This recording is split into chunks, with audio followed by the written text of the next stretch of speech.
ref. That's he got the ball. Good afternoon, Tottenham fans. Welcome back to the Irish Hotspur with your boys Dave, Jack, and Sarah. We'll be joined by James from Spurs Related as well as we build up to tonight's big game at N17 under the lights, Champions League football, which we've been craving for a number of years. It's finally back. So, Champions League, the allure of Champions League football is more than enough to be able to get you up for today's game. So, big night for Tottenham as we play Copenhagen tonight. And look, we'll have a lot of discussions around, some of the talking points that's been going on around the fan base, stuff like that. Obviously, questions on the starting lineup, although I'd argue with the knocks to Spence and Kudus, I think that more or less sort of picks itself tonight, to be fair. I think we're carrying we're carrying light right now at the minute. We've got bodies down absolutely everywhere. Tottenham Hotspur are starting to resemble more of a war zone than it is an elite football team at this moment in time. And by the way, I was just going to say on that intro, I love the little picture at the end of myself and Jack outside the stadium. That's an absolute cool picture. And Jack, my missus brought up a picture today and she reminded me, I completely forgot about it. Remember when you were asleep on the train? And the West Ham fans. Oh gosh, yes, yeah. Of course, I don't actually remember being asleep, at that stage, but I did remember the fallout. Oh, geez, bring it back.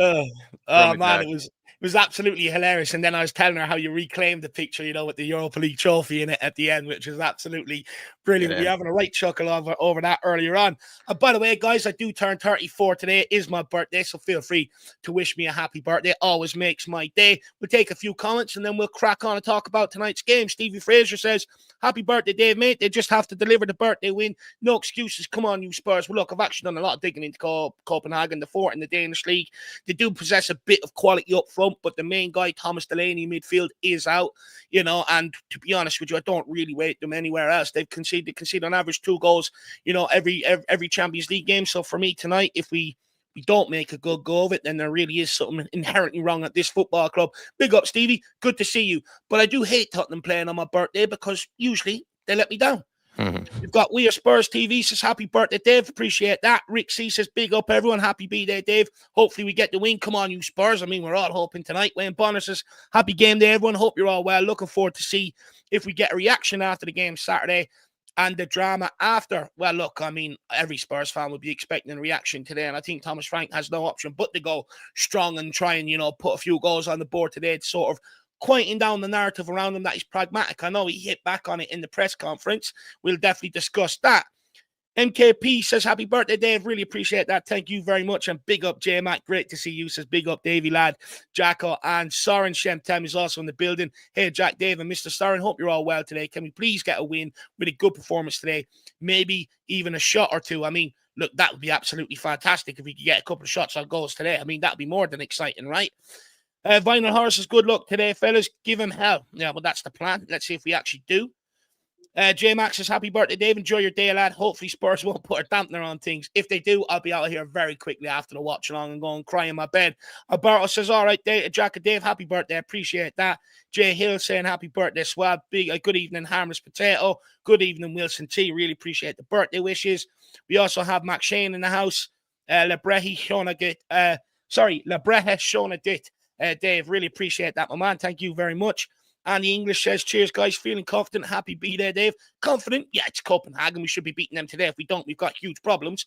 Kerry King says, happy birthday. Really appreciate that. It's getting overwhelming now. You guys can stop now. You can stop now. I know I asked for them, but calm it down. Calm it down. Big up, Lee Neri as well. Big up, everyone. Happy birthday, Dave. Thank you very, very much. Very kind of you. And Irish Sham says, happy birthday, Dave. I hope your 10-0 Spurs prediction will be fulfilled. Yeah, the day I predict that. You know what? I'm at the point now. We're so lackluster going forward. We couldn't even predict it against Burton Albion, to be quite honest with you, man. It's quite annoying at this moment in time because my whole lifetime, even though Spurs haven't always been the best and you just always had Mavericks on the pitch that I can, watch clips of and watch games of and go, you know what? I really enjoyed watching him today. Now, I don't really get enjoyment out of watching too many of them, to be honest with you.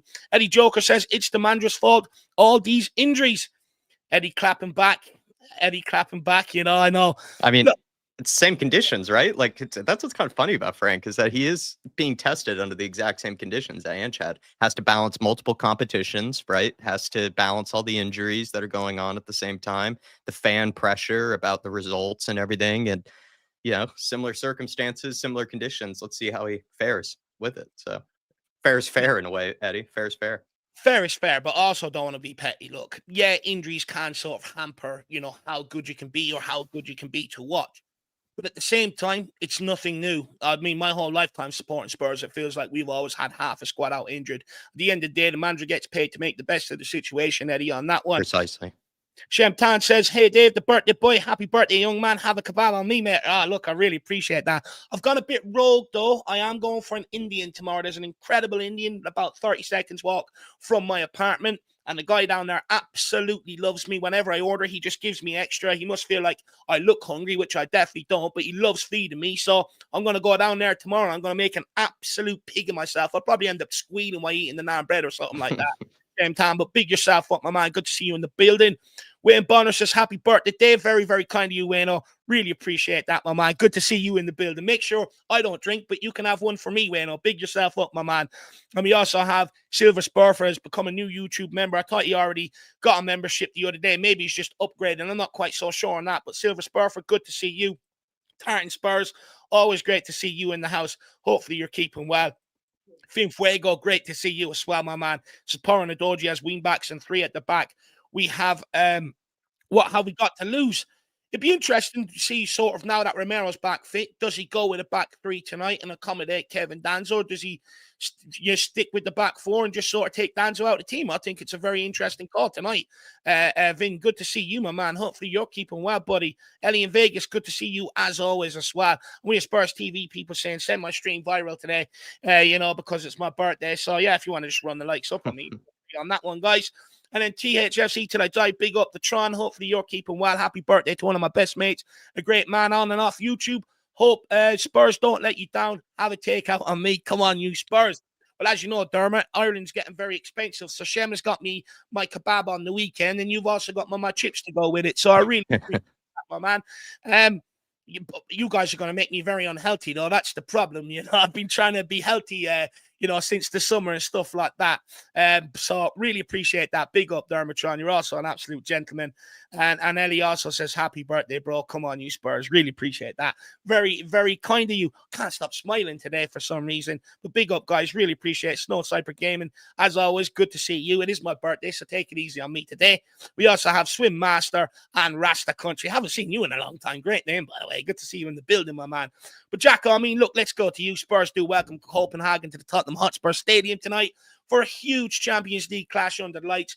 It's a fixture that could go a long way in shaping how our group looks, or how, easy the end of the group sort of looks.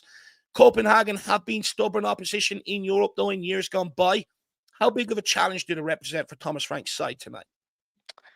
Like any Champions League team, they're going to be somewhat good. Like, there's still going to be a challenge of some kind. They're not going to be complete pushovers, but I'd argue they're one of the weaker sides in the Champions League. They're not doing as well domestically. I don't think they're as good as maybe previous Copenhagen sides that I've seen in the Champions League before, where they had, incredible young players coming through that were kind of secret gems. From what I can tell, it's not really been maybe the best of last maybe 2 seasons for them. I think they won the league last year, which is why they're in the Champions League, but I can't really say I've heard much about Copenhagen in the last couple of years. So I'd imagine that they're a good side, but they're going to be on paper. When you looked at the schedule ahead of time, you're like, yep, that's the banker. That's the must win, type of game at home. That's the one that you would be looking at as one you're relying on winning. So that's the way I would see it, Dave, is a must win game. And then also a game really with no excuses. I think you just have to win today to give us that belief in the Champions League, but also that belief in Thomas Frank and his team. I was saying to Soren just earlier, it's kind of simple, actually. It's quite easy, to look at it this way. It's just a must win and hopefully a convincing win for us to potentially get back on board. I think the manner of the performance and the style we win in today, I think will really matter. Look, at the end of the day, to be honest with you, as long as we win, we win. I don't think anyone really will complain, even if it is sort of a dull 1-0. At the end of the day, you're just delighted to win games of football. But I do think the manner of performance will go a long way to sort of quelling the noise down a little bit, giving it a little bit of time and stuff like that. Because, look, Copenhagen have took some couple of scalps, in years gone by, but and look, they do have a decent forward line, by the way. I must stress, they've got Henrik Larsson's son there, the Celtic legend, Jordan Larsson, likes to cut inside and unleash on his left foot. They've got a young Brazilian winger out on loan on the opposite side who likes to also cut in on his right foot and shoot. So the fullbacks, and that is an area where we've sort of have conceded a lot of goals. People cutting in on, the edge of the box. You go back to Aston Villa, cut in twice off the left-hand side, got a shot away. So that is an area of danger that we need to look out for on the counter. I said in my predicted lineup, I do think that Porro and Udogie need to go with the wingers inside and ignore the fullbacks on the overlap, to be honest with you. And just if they end up punting in there, let the ball come in and let the centre-backs go and sort of clear that. But for me, you've got to stop the initial danger, which is the two wingers looking to cut inside all the time. And then up front, they also have Mokoku, the guy that came through at Dortmund, broke nearly every youth record in Germany at the point. Everyone was raving about him. Don't quite know how he's ended up at Copenhagen. He did have offers, to stay in the Bundesliga and stuff, but he opted to go out there for some reason. He's a danger man. He's quick. He can go in behind. And then, usually it's odd. They do usually play with a two up front, sort of that old sort of 4-4-2, if you would like. And I think one of the guys is that guy that used to be at Southampton. I can't remember his name. El Yunusi. Yeah. Be a little bit of a handful on his day, Sometimes he can get on the ball and make something happen. So going forward, they do possess quite a bit, but then you do have Thomas Delaney, the old Danish veteran. He is out injured today. And look, to be honest with you, in midfield and defense, they don't really have too much. It's just, for me, it should be a game quite easy. The defense should be sitting on halfway line for most of the game, should be keeping them penned back in and making them go long ball, turning it over and going right back at them again today. So that's what I'm expecting from Copenhagen. Hopefully, no birthday surprises in that regard. No. That'd be absolutely nice, because it can't be such an easy game today if we want it to be. I mean, Soren, down to you, sir. Good evening. How are you keeping? Look, European nights in N17 always carries a special buzz around it. How are you feeling going into this one? Confident we'll bounce back after the Chelsea defeat, or slightly nervous given the pressure on needing a result tonight? Well, let's be honest. I mean, the way these players are playing, they can't even score when they get home to the missus. So we haven't got a lot of. I don't know. You know me. I'm always positive towards players, managers, everybody that plays for Tottenham, and I'm kind of running out of excuses. We got told under Ange he wasn't good enough, and it was his fault the players were falling down left, right, and centre. We've now got Thomas Franklin, who's supposed to be a tactical magician, and the football's shit. The players are shit. Tonight there is just no excuses. Absolutely no excuses. If these players don't go out there and win convincingly, then I honestly don't know how we're supposed to be positive about it, because we're playing the weakest team in the group if you don't actually call us the weakest team at the moment. And I just look at it and I just think, we were all told under Ange the players had no clue. Nobody had any direction. And that game against Chelsea at the weekend, the players looked absolutely lost. They didn't have a clue what they were supposed to be doing. And you just look at it tonight and you think, right, these players have got to show up, they've got to man up, and they've got to actually play for the shirt and the fans. I mean, and it's not about their own reputation tonight. It's about giving something back to the fans, because they have been absolutely shocking. And anybody that's, even me, anybody that's out there saying anything positive over the last two games, really, then we're talking shit, because there is no excuses. Tonight, there are no excuses.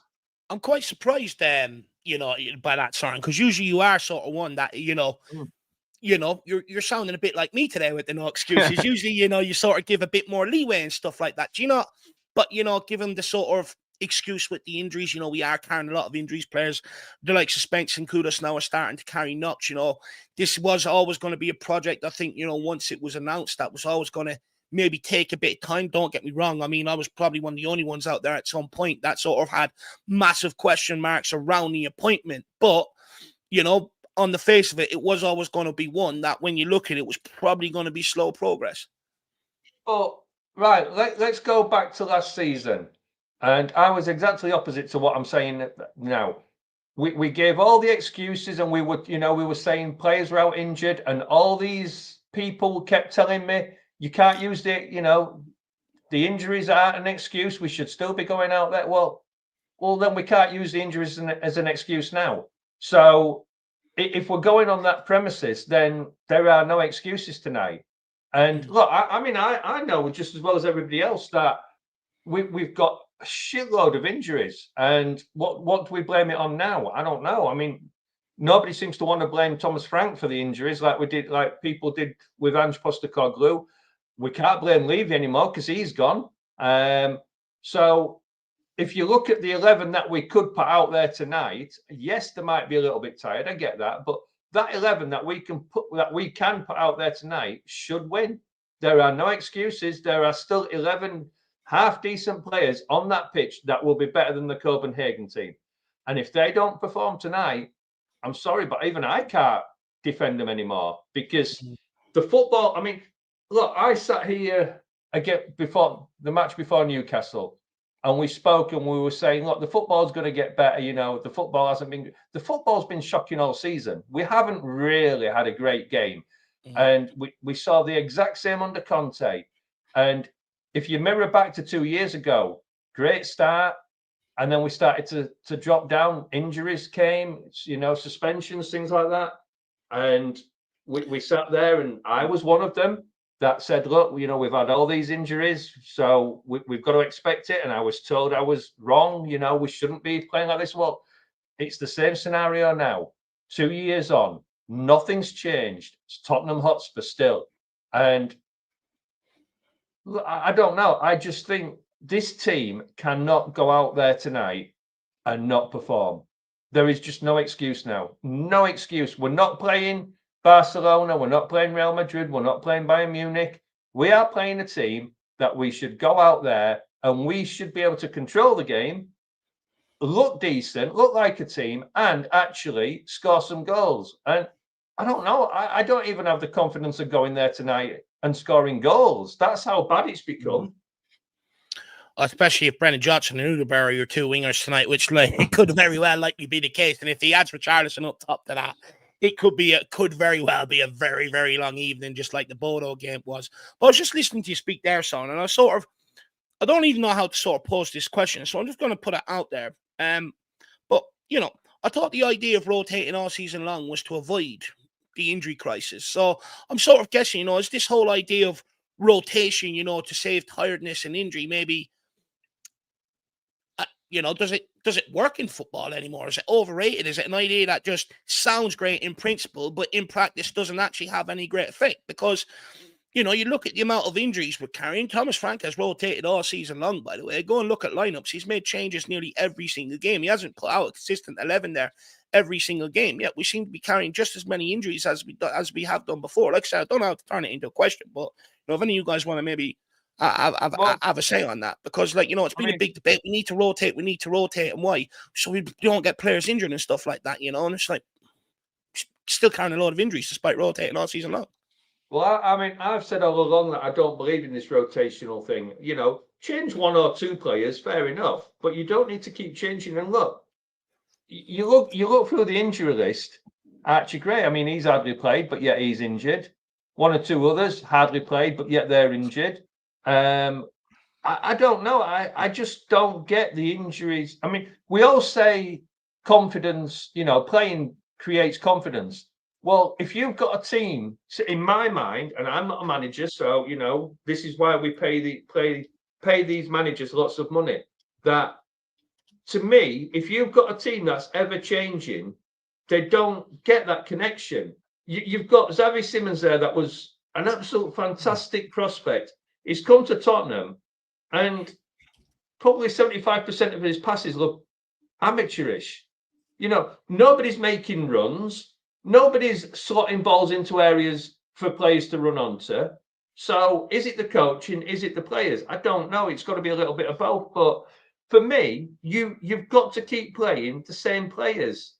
And don't maybe, you know, substitute early or whatever. But you go back years, and we only used to have one or two subs a game.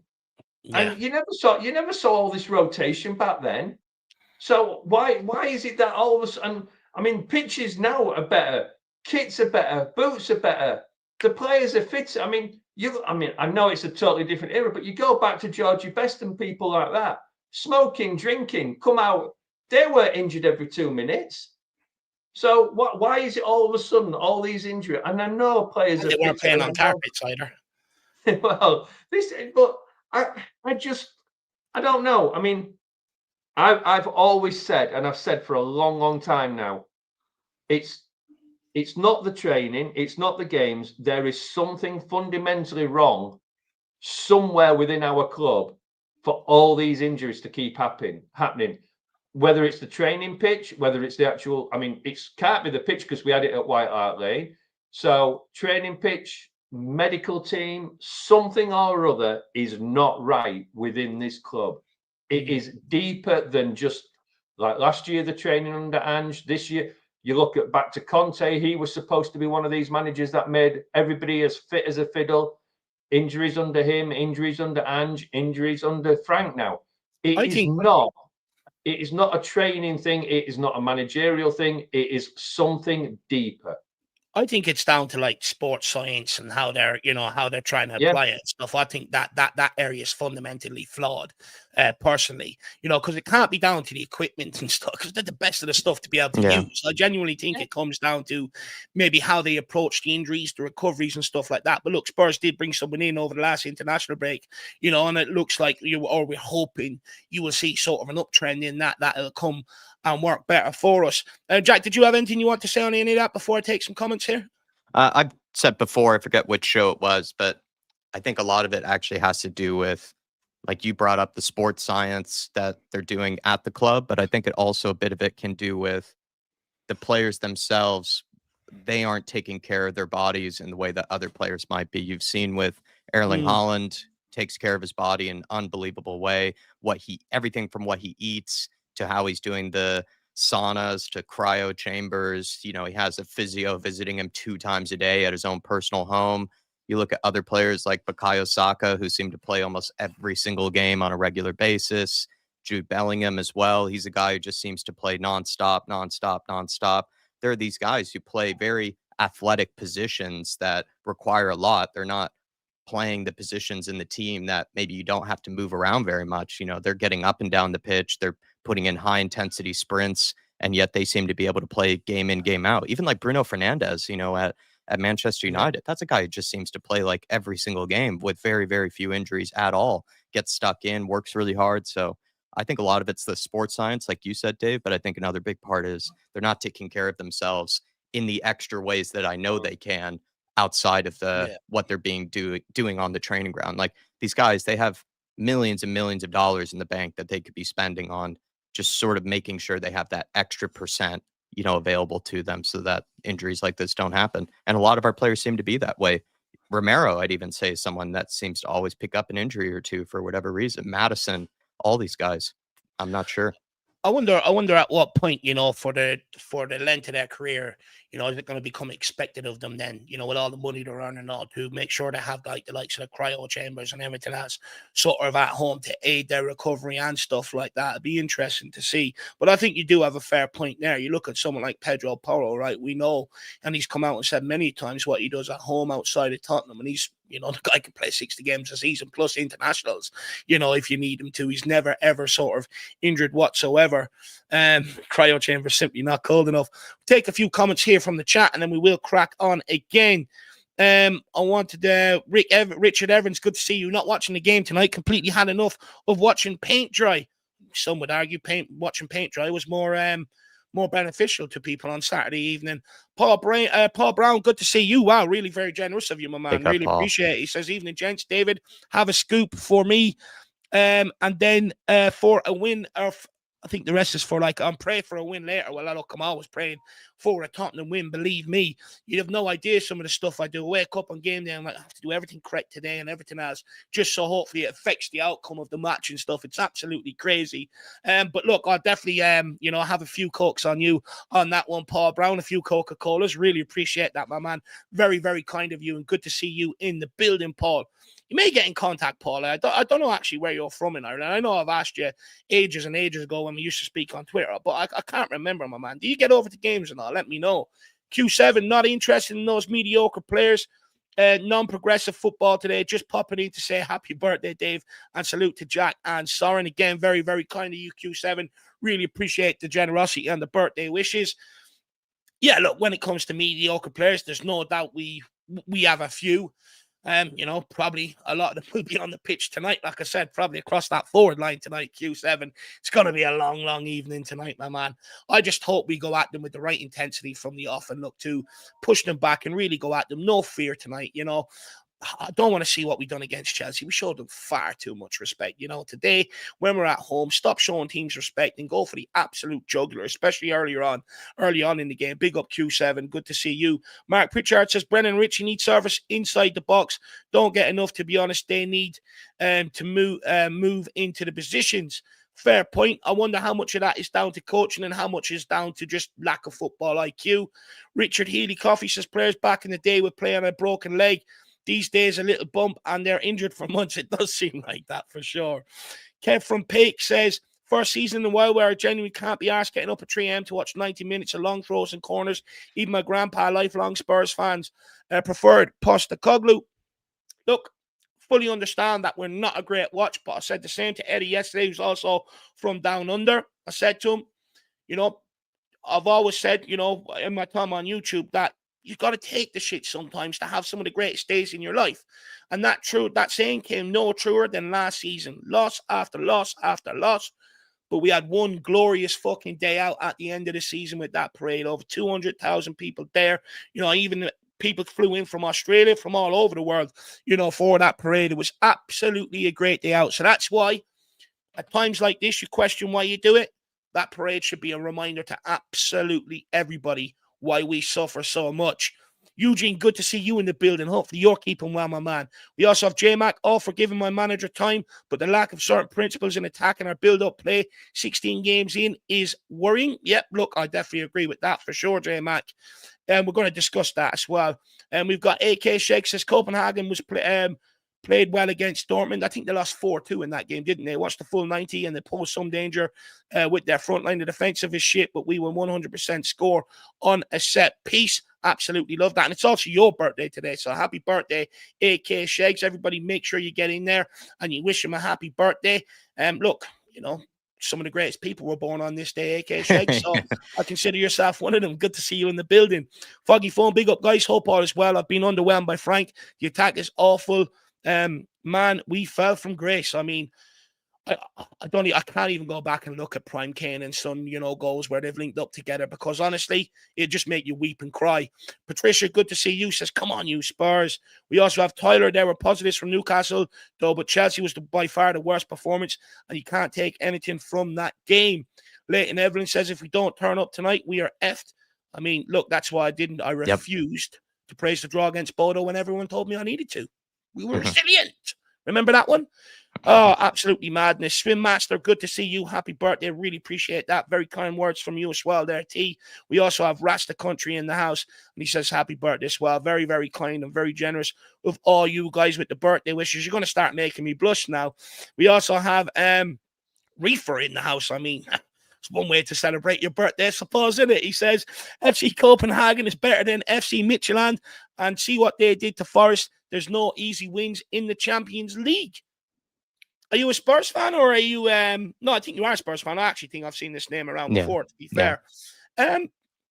Look, I mean, Spurs fans should know that more than anybody, right? NS Mora, guys like that still come back to haunt me, to be honest with you. I mean, we've had some of the most embarrassing slip-ups.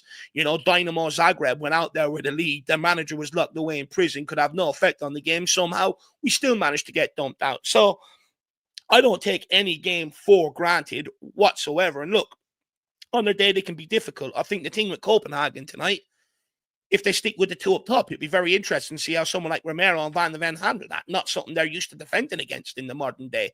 You know, two wingers looking to cut inside and shoot and stuff. It's going to be very interesting to see, you know, how we handle it. And like I said, they do possess a bit of quality up front. You know, if they break, they can break quick and they can just go directly at you. They've got the players to do that. But there's a reason why we're, you know, paying big bucks for big players and stuff like that compared to Copenhagen and stuff. And at the end of the day, I'm not saying that guarantees you a win, But if we don't win tonight, there needs to be fundamental questions asked of what the fuck is going on inside that football club, because you 100%. should not be losing to a team like Copenhagen, especially with it being such a must win today. We've got PSG, Dortmund, Frankfurt all coming up. We have to win this game today. We really do. If not, the pressure well and truly is on. But Reefer, I fully understand where you're coming from. Like I said, I mean, we've been here more than enough times before to realize, that there is no easy games in football. But I think it's fair to say some opponents you come up against are easier than others. I think that is also fair to say. But big up, Reefer. I'd also argue as well, these games are as easy as you want to make it. If you go in there with their sort of wrong attitude and stuff like that, you can very easily get caught. If you go in there doing what you do usually and sort of maintain your level of performance, they can become very easy games and you can beat them into submission very, very quickly. But look, we'll keep it moving. Destiny, good to see you. Really appreciate that. Spurs Talk Show, Red. Really appreciate that, guys. Very, very kind. Big up, Shawnee. Very kind of my man there. Is he going to the game today or what's he doing? Is he staying at home? Let me know, guys. But look, I mean, we are at home tonight, of course. And look, our home form has not been great. And it's fair to say, you can't put it all on Frank. It's been shit for quite some time. You've seen the thing that was posted out there around social media, how many losses we have, at our stadium compared to Arsenal, and theirs has been open a lot longer. It is sort of an alarming trend. But, I mean, Jack, the home form has been really disappointing. We've only managed 3 wins at home all season. I mean, why do you think Spurs have struggled so much at home? It's becoming a worrying trend. Everyone's talking about it. It's a worrying trend, and it's kind of the essential question, I think, even outside of Spurs podcasts. I've been listening to other football podcasts, and randomly that has been just brought up as just something like to talk about with Spurs. And I think we probably have a better idea of guessing than others. But I did hear this damning stat until I tried to find an answer. It was something like in the year of 2025, I don't think there's any team that has had a worse record than Spurs at home in terms of Premier League sides. I think West Ham are the second worst. They've had 20 points over 20 games. Spurs have had, I believe, 16, I think they said, over those 20 games. Unbelievable stat. Spurs, maybe it has to do with, it is an atmosphere at the minute that it's not very loud. It's not very intimidating. I think that's because the nature of the performances have been so terrible. But then also, it's a cushy place to go for opposition teams. It's a lovely dressing room. It's nice facilities. It's not like you're going into a wet, cold, sort of type of old rundown stadium. And then combined with, I just think this team is just having such poor record here that they're not really going into these games, feeling that belief that the crowd is going to be behind them, that they can get behind each other. There's just almost a bad aura and a bad atmosphere from the players and the fans. It just feeds off of each other. Sorry, yeah. I was going to say, Jack, just quickly, it's like a chicken and egg situation, right? You know what becomes, Spurs fans are sort of sitting there. You got half of them going, well, we're waiting on the team to start responding at this point. Like, imagine millionaires sort of telling us, that we're not shouting loud enough, even though we're spending our hard-earned money to come and watch this crap. But then you've also got other fans that go, look, doesn't matter. Once you're inside that stadium, you support no matter what. So it's sort of like, who's going to give, right? It's the chicken and egg situation. I firmly lie that it's on the players, not as much the fans. Like, I think I could be wrong, but I've heard that the Chelsea atmosphere the Chelsea game was actually, it was a good atmosphere going into the first few minutes of the game. And then it just, the performance and just the lack of endeavor and just the lack of any quality from the team sort of eventually quieted out the fan base. And that's where it's like, the fans did give it a go. You have to do your part as well as a team. You have to give them something to cheer for. You have to give them something to get behind. So I'm kind of in that boat where I do feel like the performance feeds the fan base. If you see a player taking on his man, fires a good shot at the goalkeeper, test them early, you see some crunching tackles, you see real fight in the initial stages, the crowd feed off of that. They get behind that. I said that to you, I think, on the fan show, that I think the UK crowds, they are paying such close attention to every detail of the game that they do get really behind, a good moment of quality or a good moment of play from someone. They're not just going to be singing and dancing and raving like they do in Germany because they're all, well oiled before the games. Like, I think they are real football fans in the UK and that they watch it intently, but they need something to get behind. They need to see something that's showing life, that's showing hope that they are going to win. And let's be honest, like the 20 home games that we've seen at Spurs, like very, very little to get behind. Plenty of times we've been 2-0, 3-0 down in the first 20, 25 minutes at home. It's been a nervy place for the fans, and the players haven't helped that whatsoever. So for me, Dave, it's 100%. completely on the players. I just wonder if there's some other mitigating factors. Like I said, it's an easy place for opposition teams to go. It's really nice stadium, beautiful place. You wonder if they almost step it up a little bit because of that. It's a nice place for an opposition fan to go. You have a great view of the pitch. Yeah. You get your own little concession stand and everything. Like, it's just, I wonder if that also has to do with it, or it is a nice place for the opposition team to go to as well. Oh, 100%. I think that definitely plays a part in it for sure.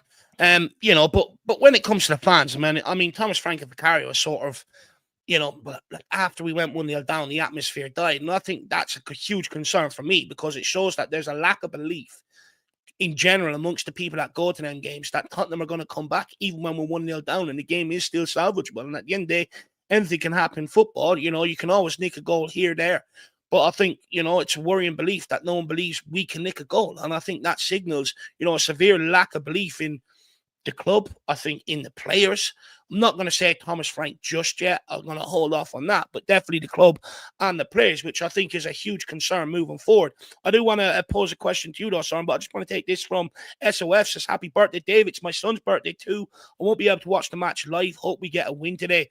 Well, what is your son's name? What I will say is happy birthday to him, SOF. Like I said to AK Shakes, some of the greatest people that's ever been born have been born on this day, aka like myself. So hopefully he has a great day.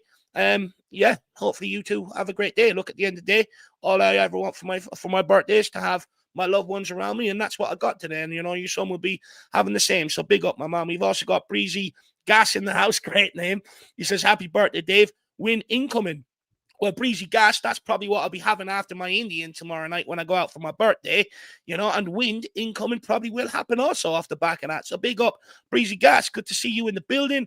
We also have Reckless Madness. Big up, Al. Good to see you, my man. Happy birthday, Dave. Really appreciate that, Al. Really appreciate it. By the way, one of the greatest beards on YouTube. I aspire, to be able to grow one like that, but mine gets all frazzled in that very quickly. So big up, Al. Good to see you in the building. But I mean, Soren, look, Spurs fan support has been called into question once again after the Chelsea defeat. Here's what Vicario had to say on the home support. If we had a bit more help during some situations from the stands, maybe we could do a bit better. And here is what Frank also had to say.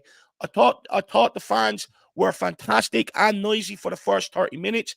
There was a turn after we conceded the goal. After the game, and we had performed badly, more than fair to booze. But during the game, we need the fans. Now, my question to you is, are Spurs fans letting the team down when things go wrong? Or are fans starting to become a scapegoat for the piss-poor performances and results that we have endured for a number of years now? Well, if we go back, Conte had a go at the fans. Ange had a go at the fans. Now Frank's having a go at the fans. It's like you said earlier, it's a chicken and an egg. If the team isn't playing well and giving the fans something to cheer about, then the fans are not going to cheer. But then if the fans don't cheer, the players are getting a little bit, losing confidence, and they're scared of making any mistakes. So therefore, they're not playing as well. So you kind of think one or the other has kind of got to give. Now, we know the atmosphere within the stadium can be absolutely electric and fantastic.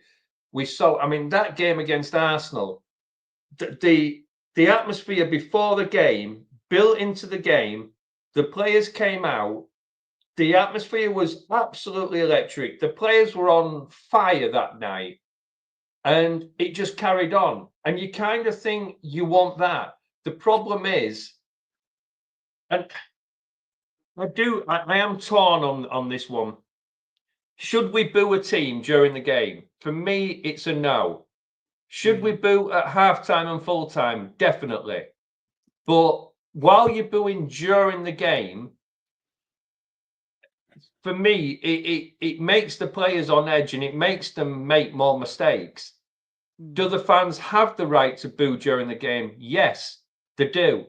And I can understand why some of, or a lot of them, or most of them, whatever they... Soren. Is Frank being booed on what we're seeing off him this season? Or is it other years, frustration sort of also being lumped in on that? Yeah, and no, I think it's a frustration over a period of time. And I don't necessarily think it's a booing of Thomas Frank himself. I think it's a booing of the team and the players on the pitch at that time. I mean, look, a lot has been said between the two matches of Chelsea, the one a couple of years ago and the one this weekend.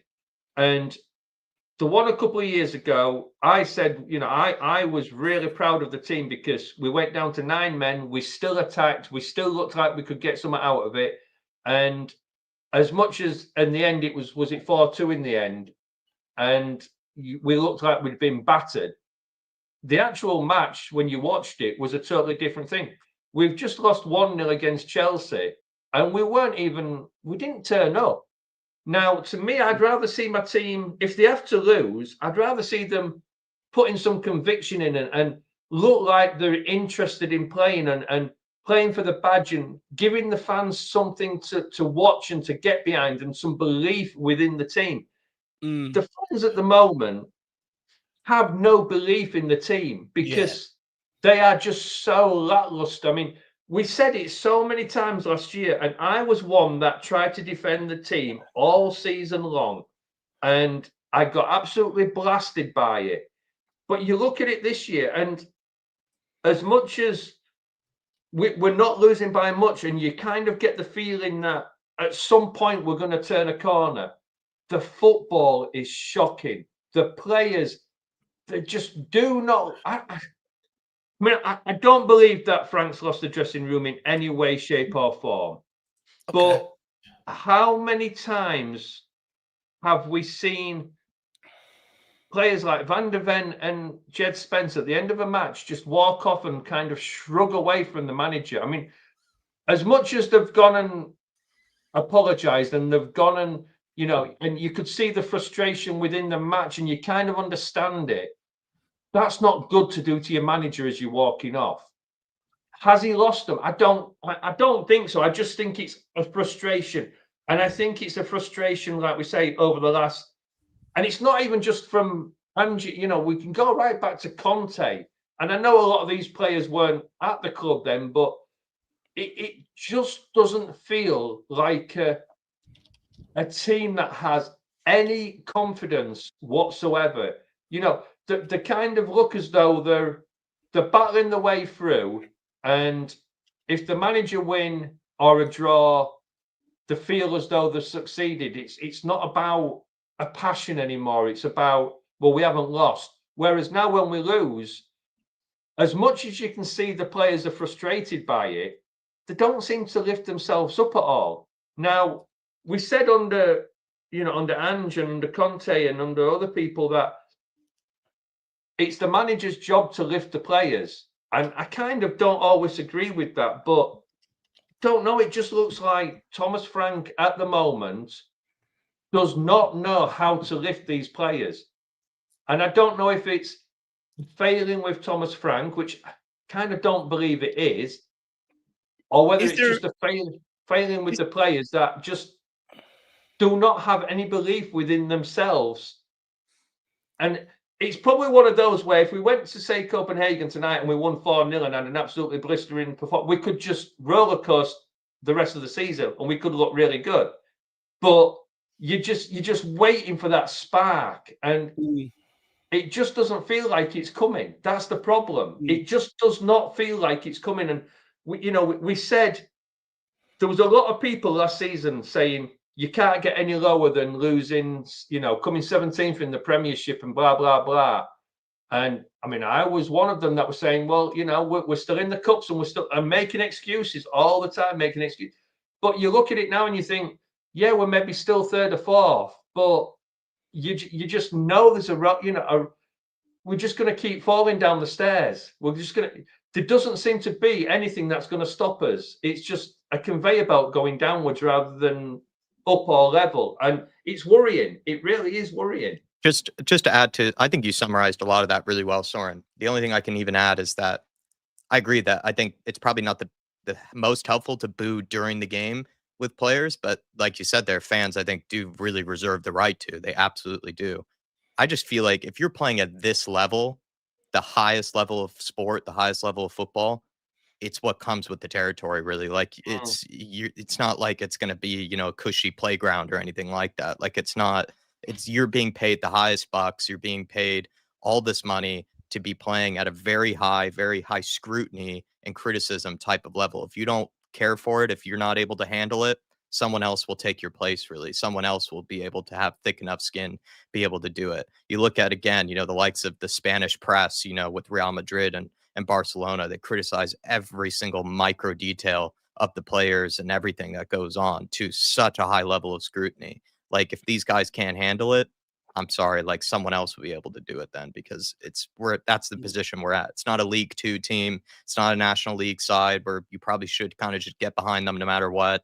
Like, we're talking about the highest level of sport here. Like, if they get deterred by booing, I don't think they belong here, really. Yeah, 100%. I sort of think it comes with the territory, right? As a footballer, I mean, even if you play Sunday League, there's guys on the sideline giving you 10 times more stick than what you hear from the stands and stuff like that. And look, I don't think players should be coming out complaining about. I do understand it, if I was in their position, say, where it's sort of like where the confidence is low. Look how many games we lost last season and stuff. The confidence is low, and it's not really helping the situation. Whereas if I put myself in their shoes, I can sort of understand it. But I think there's a severe lack of them putting themselves in the supporter shoes sometimes and sort of understanding it from our behalf. What I will say is, if everyone watched Jamie Carragher on Sky Sports last night, people say to me, booing does not work. Well, when Tottenham were playing back, Spurs fans booed. Jamie Carragher played a clip. All of a sudden, Spurs started playing forward. So, what I will say to them players is you don't want to get it into a situation when Spurs fans are booing you, so you start playing forward. I think you should start playing forward because you don't want that situation to start happening. Look, I do have question marks around, Frank's ability to be able to bring patterns of playing, stuff like that, to a big club. I've said that from the very beginning, but I also feel sorry for him to a degree that maybe I think he thinks a lot of them boos are directed mainly at him and his style of playing, stuff like that, where I actually think there's probably a small percentage, but I think a lot of it is just Spurs fans being beaten down in the years prior Poch for so long. It's been very few sort of highs that, I think a lot of the frustrations are carrying over to a large degree, and I think that's where I do feel a little bit sorry for Thomas Frank. We'll take a couple of comments here from the chat, and then we'll get James involved. We've got Daniel Harris on our own. Only our fans can prefer watching 22 losses than accepting a bit of short-term pragmatism. I don't think that's the case. And look, like I said, Daniel, I'm not here to fight between Ange Postecoglou and Thomas Frank. At the end of the day, I think fans need to stop doing this sort of point scoring between the two managers. I'll judge Thomas Frank on what I'm seeing. Now, in terms of the pragmatism, I think where someone like me sort of stands is it's something I've highlighted since preseason. It's something I've highlighted all season long. We're now 16 games into a season plus preseason, and it doesn't look like we've coached anything going forward. And now when the games are coming in thick and fast against the bigger teams, it's becoming a huge problem. And like you've seen at the weekend, if our set pieces aren't on point, we look like a League Two side. Jamie Carragher was absolutely spot on. We look like a League Two side in the FA Cup playing up against a Premier League team. We weren't even competitive on any metric whatsoever. So it's nowhere near good enough.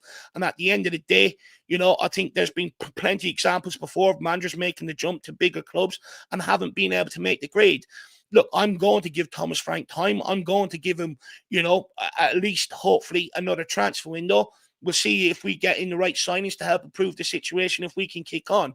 Obviously, barring nothing drastically goes wrong. If things drastically go wrong between now and then I think, naturally, people are going to get pissed off and start calling for his head.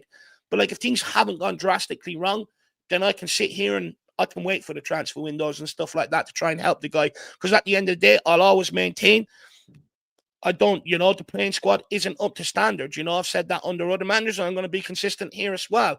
But at the end of the day, the managers are paid to get the best out of the situation. Soren, do you think this is a fair comparison? He says Soren reminds me of a cross between Graham Potter and snooker player Mark Williams. Well, I wish I was a pound behind either of them. But if I look like Potter, then he's a manager of a Premiership. Well, he was a manager of a Premiership team. Mark Williams was a world champion. I'll take that every day. I don't mind. It's I've been called worse, so that's not the worst I could be called. So I'm quite happy with that. I'll take it. Says Soren. Silver Spurfer says, understand both sides, but in my honest opinion, fans should support the badge, not just the team. We're a young team that could use the help during the game. I mean, look, James, you've sat by patiently and you've listened to maybe what myself, Soren, and Jack have had to say on the situation. I mean, like I said to Jack before you popped on, it's a bit of a chicken and egg situation. I think the players are sort of just hoping the fans will happy clap no matter what. And the players are like, well, we've been like, what we've seen at home for the last 2 seasons is nowhere near good enough. At what point are you going to start putting in performances? And where I sort of say is Thomas Frank said before the game, the fans hopefully will make a great atmosphere, and then it's up to us to sort of bring them along the game with us. And after the first goal went in with the man of performance, it dropped. Now all of a sudden, Thomas Frank and Vicario are making a huge point of it, even though before the game he said, well, it's up to us during the game to keep the fans on side and stuff like that. So, I mean, but I do think Silver Spurfer has a fair point. It's one of them.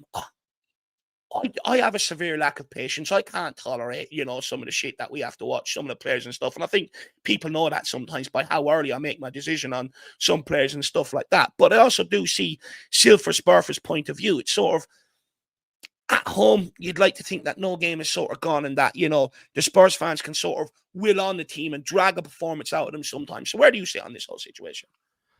I mean, I understand them calling for a bit better atmosphere. Like I've been going to Tottenham games for many years, and the atmosphere at the moment is probably the worst it's been for years. To be honest, I can't remember who mentioned it. I think it was Soren said about the Arsenal game in 2022. I was there as well, and I'd agree that was probably the best atmosphere.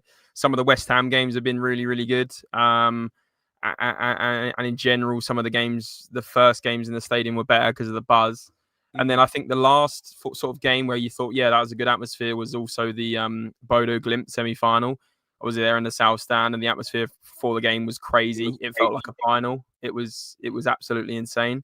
But linking it to your question, Dave, like there has to be a balance of, people like, well, everyone is paying between £60 and £100 for a ticket to go and watch football. You expect something to cheer about. And yes, there's an element of the fans should be getting behind the team, and it is early days in the Frank tenure, and we shouldn't all just sort of lose our minds straight away. But there has to be a bit of confidence. And linking it back to what you said about the Jamie Carragher analysis, I also watched that, Dave.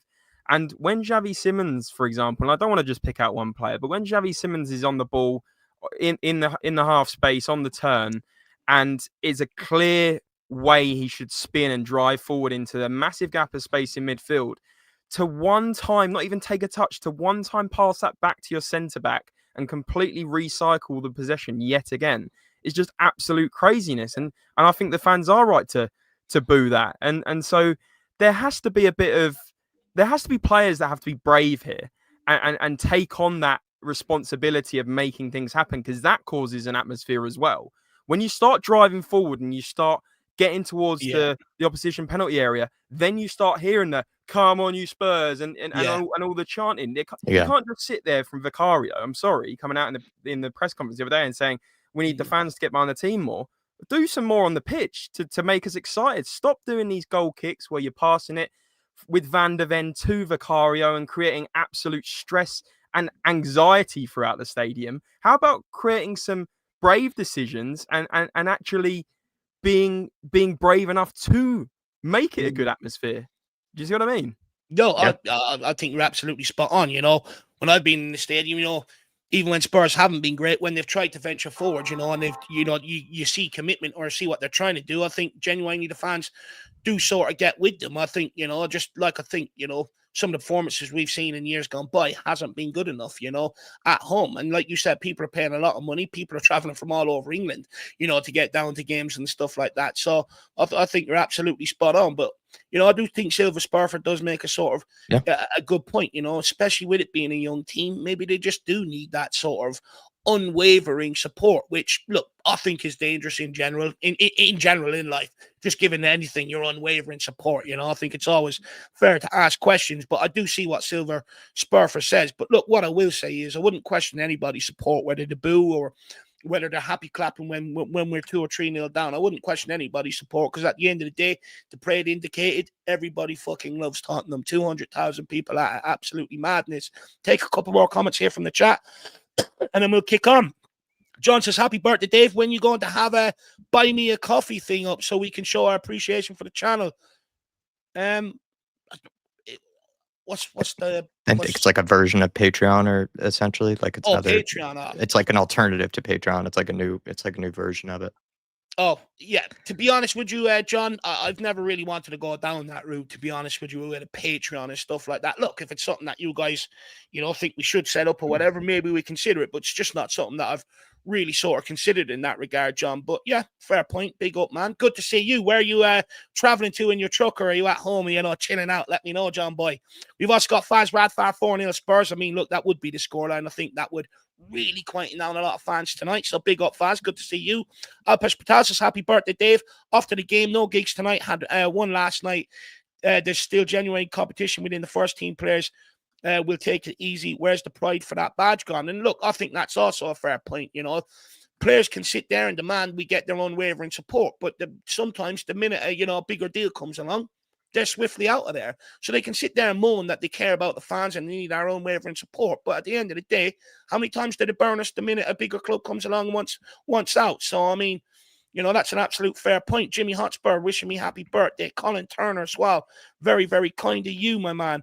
We've also got Jimmy Hotspur. He says, Carragher went in real hard last night on Frank. Really, really hard.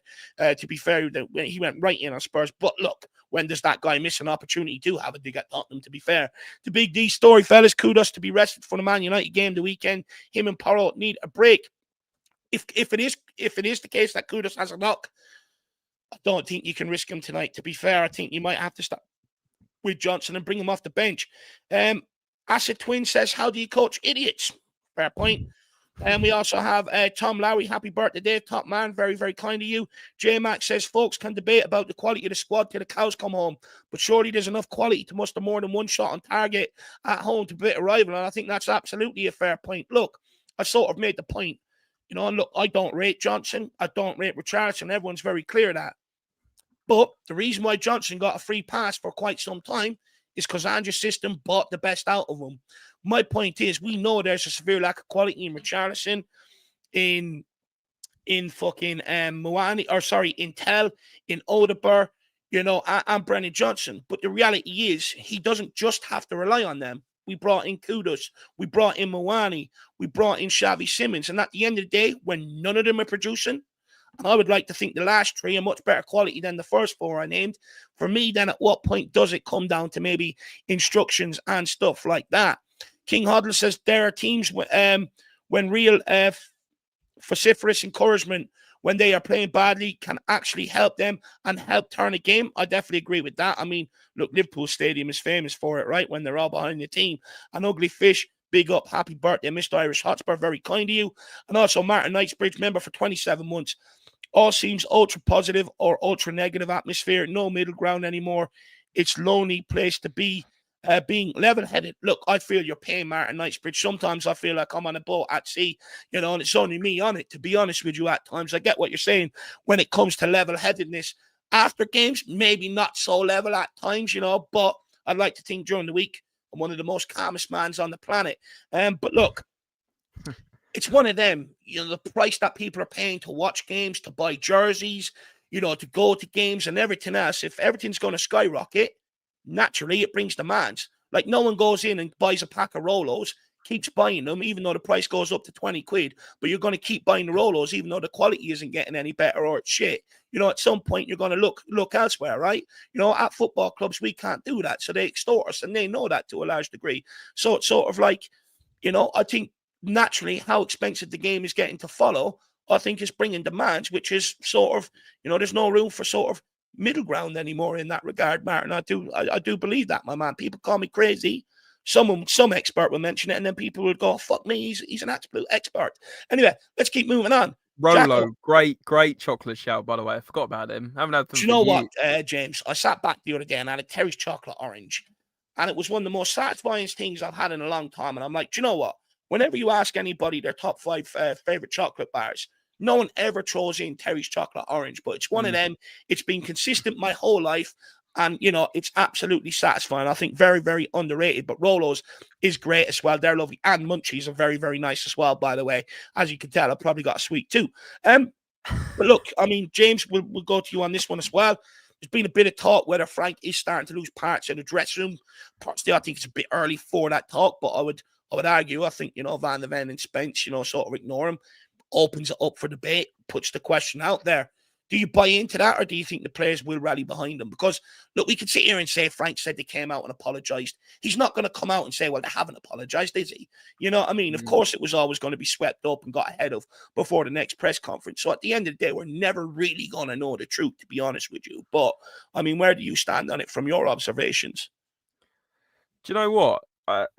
I'm kind of going to indirectly answer this. I feel like player power has become too much, in the sense that I think players, we see it so often. And I think this started when players started to turn on. I believe it was Conte at Chelsea, or maybe even before that. But I mean, like, players start to get toxic. They start to do things like we saw with Van der Ven and Spence. And I wouldn't read into that too much. I think it's a lack of respect, but I think there was also frustration about how bad the game was, and they should probably take their frustration out on someone else, not their own manager. But I think player power is a problem, because players seem to just get what they want. They get paid an awful lot of money. They act how they want. The respect there. Like, let's take it back 20 years. Do you think that Van der Ven and Spence would have done what they did under Sir Alex Ferguson or Arsene Wenger? I mean, the players in sort of when did Wenger get sacked? Like 2015. The players started to turn on Wenger because of how stale that went, right? But it's like the last 10 years, this whole player power thing of, we're going to just act how we want, and if we don't like how the manager's managing us, or if the results are going to go bad, we're going to throw the manager under the bus because we're invincible. It's not. You got to take a bit of credibility with the players as well, and that's why I'm not absolutely, frank out yet. I mean, I don't think anyone should be. I mean, I have seen people that are frank out, but there has to be a respect element, and there has to be a time element, and you have to give a manager a decent amount of time to judge properly. But at the end of the day, if he's starting to lose the dressing room, it's a big problem. And I think hopefully tonight we just put things right and we can move on forwards, because I tell you what, there's some awfully hard games coming up in the next sort of 4 to 5 weeks. I think it's an interesting thing you brought up there, the respect element of it. I think, that's an interesting one for me, that, then players clearly feel like they can do that without any repercussions whatsoever, which, as a manager, if you are starting to lose respect of some of your players, that then does sort of lead to problems down the road in general. I think you raise an absolute fair point there. But what I will say to them players is, how many more managers are you going to keep throwing under the bus? Mm-hmm. At the end of the day, we keep seeing the same patterns, the same shit. People thought I was crazy when I said, let's wait until October, November. Let's see how good we are. Because this is the period where it's always gone wrong under a lot of other managers, because we get fixtures coming thick and fast. We don't have the squad quality or the squad depth to be able to maintain it. And even if we try and build it, everyone just seems to get injured anyway. And this is usually where things go tits up and go wrong.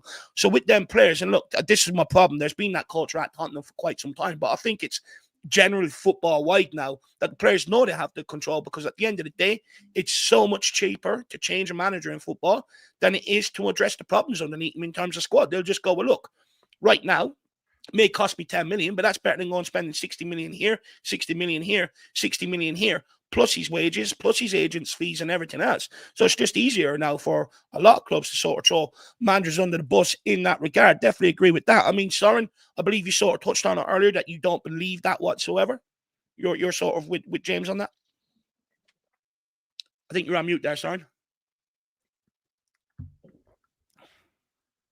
I think when you look at it, we went through 2 seasons where it kind of got from bad to worse under Ange Postecoglou, but we never saw an incident like that with players kind of shrugging past the manager. And the problem was, I mean, I saw the pictures and you kind of look at it and you think, is this AI? Is it real? Has someone photoshopped it? You know, and as much as I kind of get frustration from the players in the moment, they've just had probably one of the, we keep saying it game after game after game at the moment that it's the worst performance we've seen. It's the worst performance we've seen. And it keeps snowballing. But to kind of walk off and totally ignore your manager. Yeah. And I think King Oddle said it a few comments ago. It's not acceptable. It is just not acceptable because as much as they may not have meant it that way, and as much as it's probably got blown out of proportion a lot, the fact is it was on TV. Millions of people have seen it. And what does Frank do now? Because one, if he drops them, he's kind of admitting there was a problem. If he plays them, he's kind of giving the power to the players, which, like James said, they shouldn't have. And it's just one of those times where, I don't know, the club is in such disarray at the moment that it's hard to see how it gets better. I have never been as low supporting my team, other than, I mean, it was bad under Conte, but I want to say toxicity, but it's probably not toxicity. The fan base is split. The players seem to be split. We've gone total change within the club. We were told that things were going to get better, and they seem to be getting worse. The whole direction of the club, it's sinking faster than the Titanic, and I just don't know where it stops, and it's got to stop soon. And look, I mean, people saying about the booing, and I think John's comment that was up earlier saying the manager and players should never question fans' loyalty. I disagree with that. If as fans, if you're booing them and you're giving all the hate or whatever you give, I mean, maybe not question the loyalty, maybe that is too far, but you should be able to defend yourself. But there's no defending from what we see with players with disrespect to fans or to managers or whatever. I mean, it doesn't matter how we think things are going. You should always show a little bit of respect. That's my opinion. And to me, at the moment, the fans aren't showing the players respect. The players certainly aren't showing the fans any respect. The manager, unfortunately, is the one that we're all going to blame. And I don't think it's Thomas Frank's problem. I mean, we'll get on to that in a minute. Yeah, I mean, but these players, they're all professionals. They're all in the top 1 to 2% of players worldwide. There is no excuse for the performances that we're seeing. And whether it's lack of, conviction or what, I just don't know. But something has got to change within the club. It really does. I think that has to come from the top. I think there has to be a serious culture of winning stamped around this football club. I think, personally, if I was an owner of a football club and I see Van de Ven and Spence do that, they'll be gone out of the club very quickly in the next transfer window, regardless of who you are. I think at some point you're going to make a statement. This is a club that's about winning. In order to do that, we've got to respect each other and stuff like that. So for me, it'd be very interesting to see how Frank sort of handles that situation moving forward. But I think King Hod makes a brilliant point here. It was outrageous and actually weakens us in terms of perception from the outside. And I think he's absolutely spot on. And that if us fans are sort of already questioning it, you can best believe other teams are rocking up to Tottenham Hotspur Stadium and saying there's weakness there, there's cracks there. They're not all for one and for all. You can get them today and go after them. And I definitely think that's absolutely spot on. We'll take a couple more chats here, and then I'm going to give Jack a couple of quick fire questions. Sorry, James, go on. Sorry, can I just add something very quickly that I was just thinking about as Soren was speaking then? I think the reason why it could turn sour and it could get toxic, or it's started to get toxic, is I think there's actually, you said about the leadership and you said about winners. I actually think, although we didn't like win a lot under the Pochettino era or the Conte era or whatever, I think there was a lot of senior players that could make sure that the dressing room doesn't overspill into chaos. Yeah. For example, you had Harry Kane in there, you had Heung-min Son, you had Hugo Lloris. Go back a bit, you had Christian Eriksen, you had Toby Alderweireld. Do you see what I mean? There was a lot of senior players. Now you're looking there and you're going, that's actually a very young team, other than sort of Christian Romero, who's a little bit older. He's not exactly ancient, is he? But like you look at him as one of the senior players, Palinha and maybe Bentancur. But I don't think that is as much as it was before. And that's why I think if we see a toxic time, and for example, Spence and Van der Ven walking off, who are both younger than the players I mentioned before, you look and you think, they think they can get away with it. But no one's there to tell them that's wrong. No one's there to put them back in line. And I think that's a real issue as well throughout the team. No, I think you're absolutely spot on. And that's where you sort of worry for managers when you have that sort of lack of leadership, right? Because there's no one that's really going to sort of start controlling in the lunatic asylum, if you like. There's no real leader there, or no one to say to people, hang on, that's out of line. Sir Alex Ferguson, someone brought it up already, but Sir Alex Ferguson, he had that in the dressing room. He had the likes of Roy Keane, Gary Neville, Paul Scholes, players like that. No matter where you come from or who you were, it really doesn't matter. This is the standards, and he had players that could sort of, get to grips with that in the dressing room. I think you're absolutely spot on. I think you make a great point there, James. AK Shake says, Dave, people want to know what your Indian order is tonight. Well, I think I'm going to go for chicken tikka masala with egg fried rice, chips, and a naan bread, my man. Go all out tonight. Wow. Big up AK. C4 says, happy birthday, Dave. 3-0 to the boys. We also got the Big D. Happy birthday, Dave. Hope you have a great one, pal. Appreciate that. John says, managers and players should never question the fans' loyalty, but the fans have every right to question the manager and the players' loyalty when they play rubbish on the pitch. We, as fans, are the club. Absolutely spot on there, John. Martin Knightsbridge says, is it possible there's so much wrong behind the scenes, more than we actually know? And this is a result of that. Look, I think, it's well documented, right? The turmoils at times behind the scenes and stuff like that. So for me, I definitely agree with that. I think the medical department, in terms of the sports science and stuff, I think is all wrong. We've had a lot of change at boardroom level, which shows inherently there's been things wrong inside the football club. You've got players ignoring managers. You've got a culture of players throwing the manager under the bus. Players and managers think they can come here and start attacking fans and questioning the fans all the time. Yeah, it doesn't matter. We were here before them and we will be here after them. So how fucking dare they come here and start questioning the Tottenham fan base and stuff like that? So I think there's a lot wrong at the club, to be honest with you. And John Tucker says, big up, guys. But saying that, I don't want to paint it all as negative. There's also some great things at the football club, the stadium, the training complex, stuff like that. There's also some great things at this great football club. It's definitely not all bad. It's just, how do we run it successfully so that everything can be geared to making more success on the football pitch. So big up on that one, Martin Knightsbridge. Jack, I'm going to throw a few quick questions at you, because I do have another question that I think is probably going to take a bit of time and everyone will want to answer. So, I mean, look, Spurs' last outing against Chelsea was disappointing. How important is it that we see a strong reaction tonight, especially in front of a home crowd expecting a response? I mean, it's a must-win, simple as. I think you brought it up as well, that it probably needs to be a convincing win. I don't know if a 1-0, scrappy 1-0, 2-1 type of thing would really convince the fan base that much. No matter what, it just has to be a win, though. So, yeah, it's important that we bounce back, because I think last week was easily the roughest week of the season, where we got knocked out of the cup. There was big divide in the fan base about whether we should have went with a stronger lineup, whether we should prioritize that game instead of the Chelsea game. We all knew that, yes, there are a lot of injuries. Yes, it's not ideal with what Thomas Frank has to deal with at the minute, but that's when, as a manager, you're paid the big bucks to make those tough decisions, those tough calls about which games you're going to prioritize, which games are you really going to look to try to win.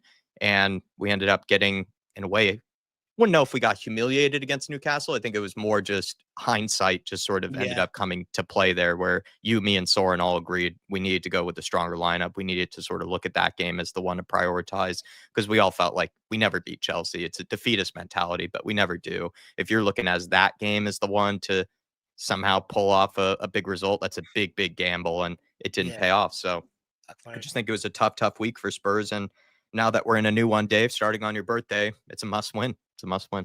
look, to your point of it being a must-win, Jack, I mean, look, I think the draws away to Bodo, Glimt and Monaco have put us in this position. I think ideally, you would have liked to take a win from at least one of them games. And I think that puts us in this position, because currently I think we sit 16th in the group.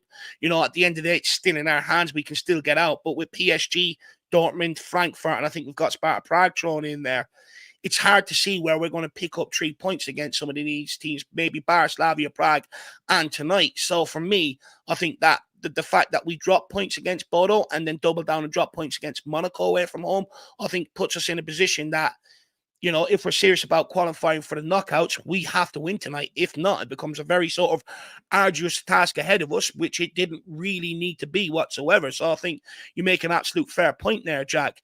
But also, I mean, Jack, look, Copenhagen are dangerous on the break, like I've sort of highlighted, but they do concede on average 2 goals per European match. I mean, this season, of course, how do Spurs set up against them tonight? Is it about patience and control like we've tried to show in games? Or do you just go straight for the jugular, show an aggressive approach from the start?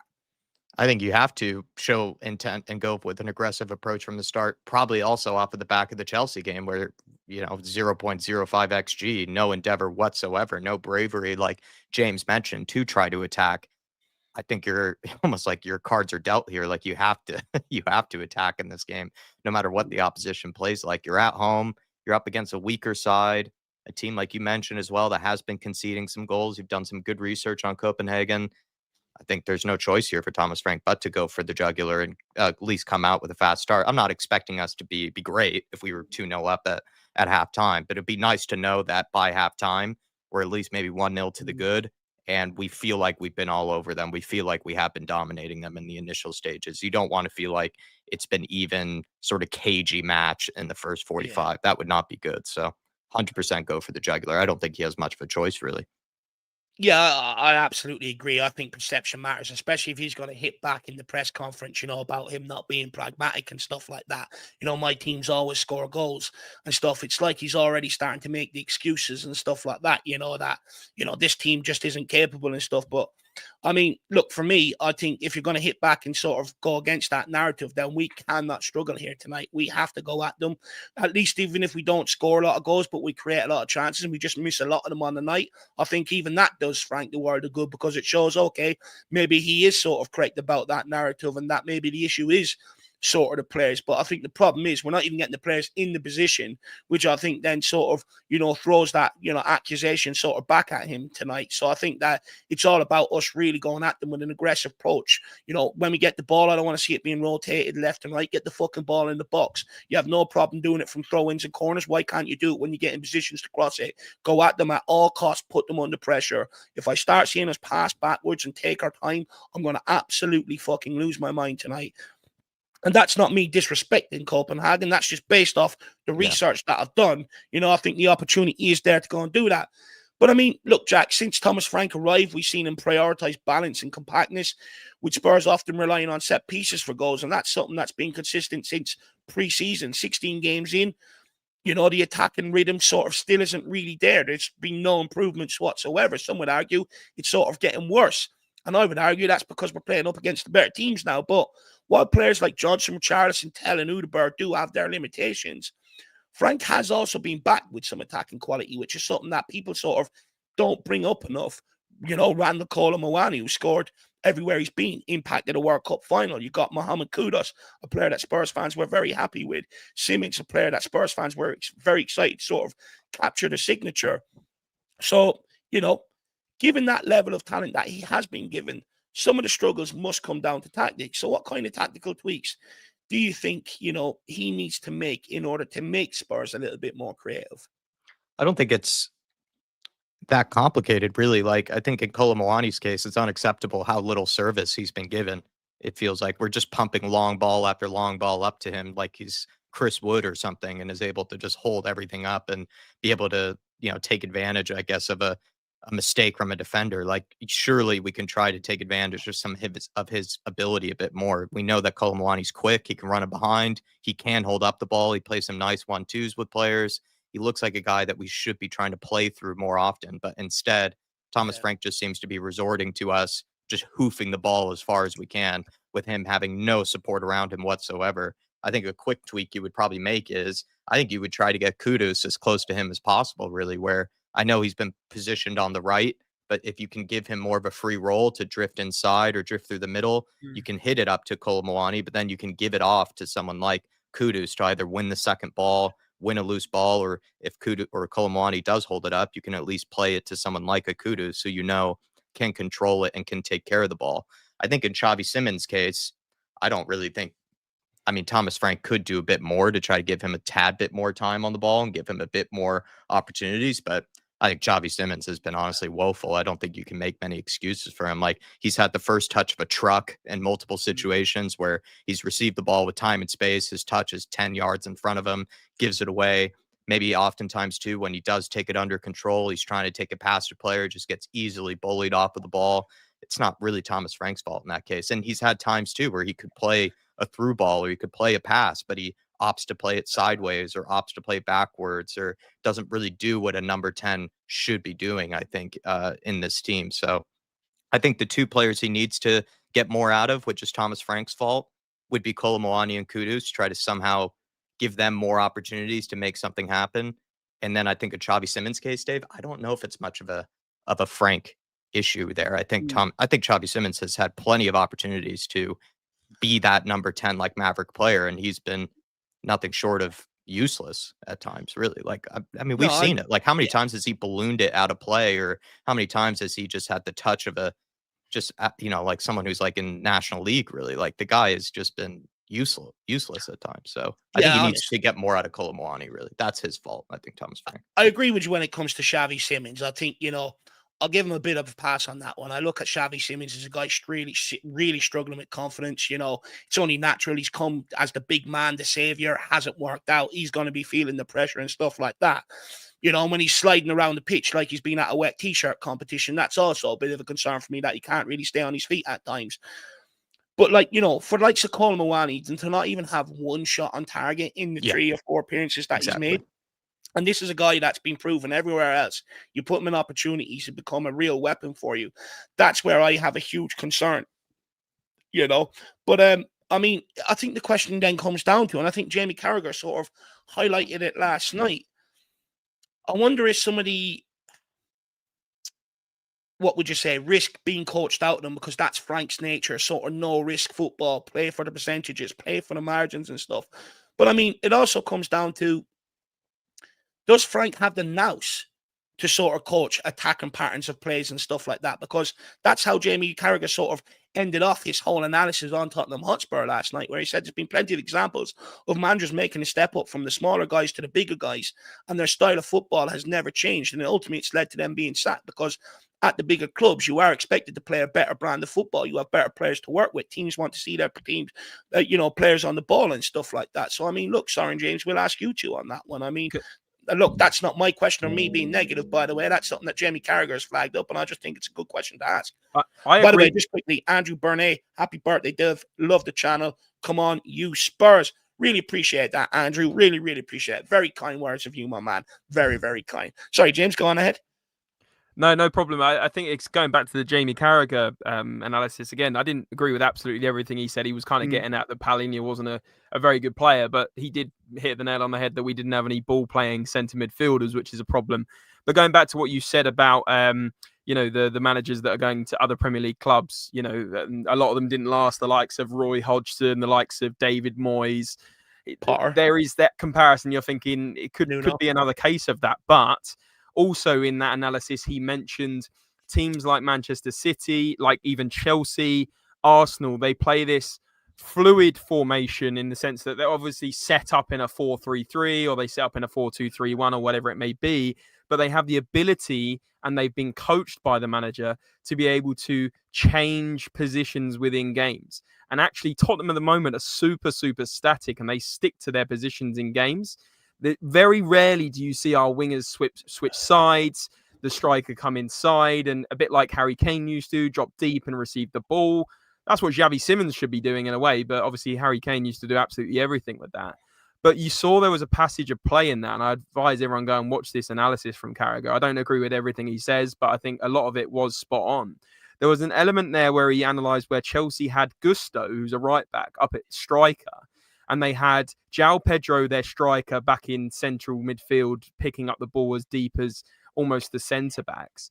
And that causes teams to be unpredictable and have a sense of free-flowing attack where you catch teams off guard. If you're on if Van der Ven's marking the striker and his striker's gone into no man's land and suddenly Gusto's up there, it confuses oppositions. And I'm not saying it's as simple as switch some players around and we'll start playing better attacking football, but there has to be an element of plan B, C, and D where we catch teams off guard and we play this different style of football. At the moment, it's so predictable at Tottenham, and it's a big issue, I think, within why teams are figuring us out 9 Premier League games in.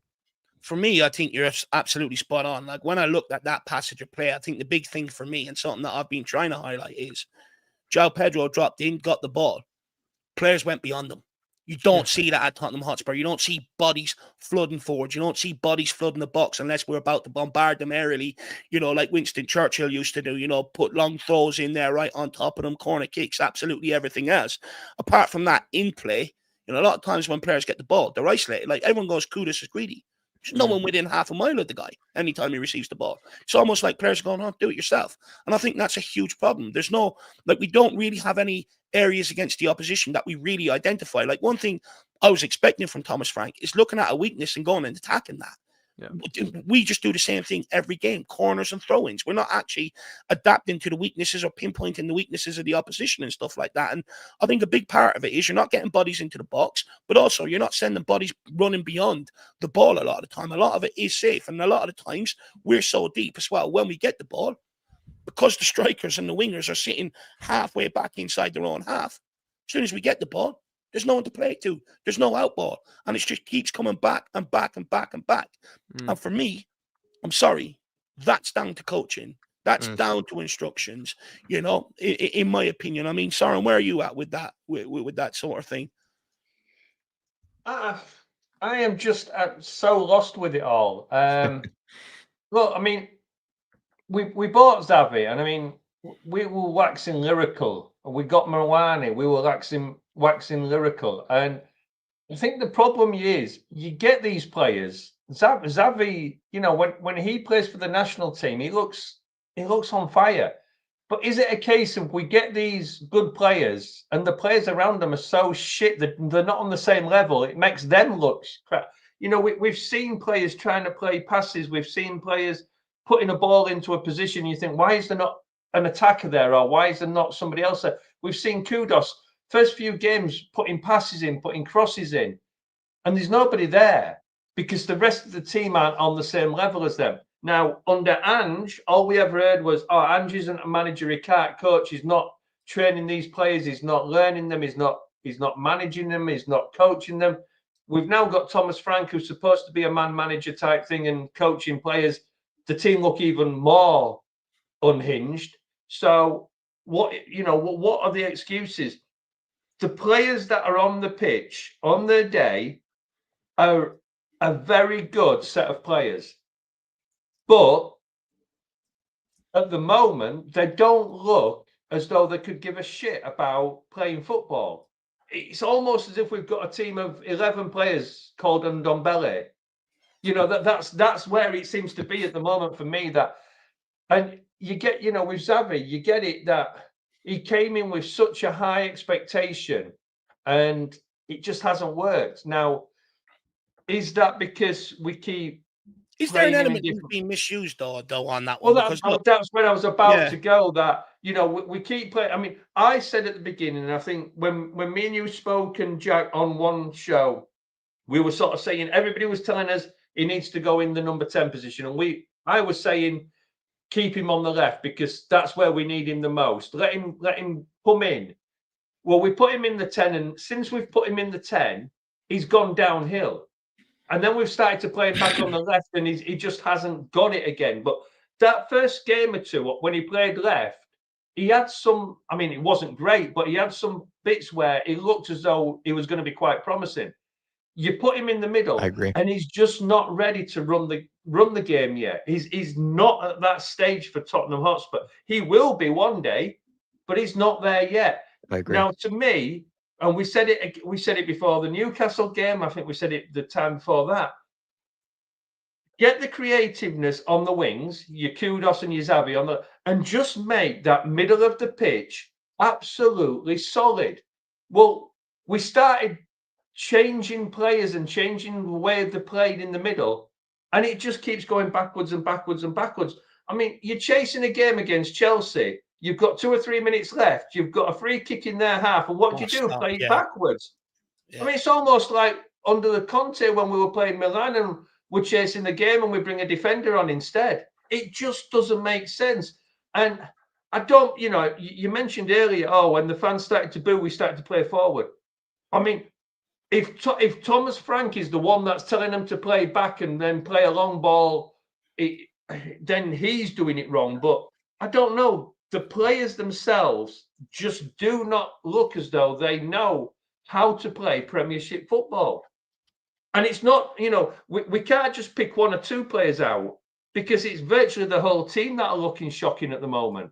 The only time, to me, that we kind of picked up a little bit on against Chelsea was when Romero came on.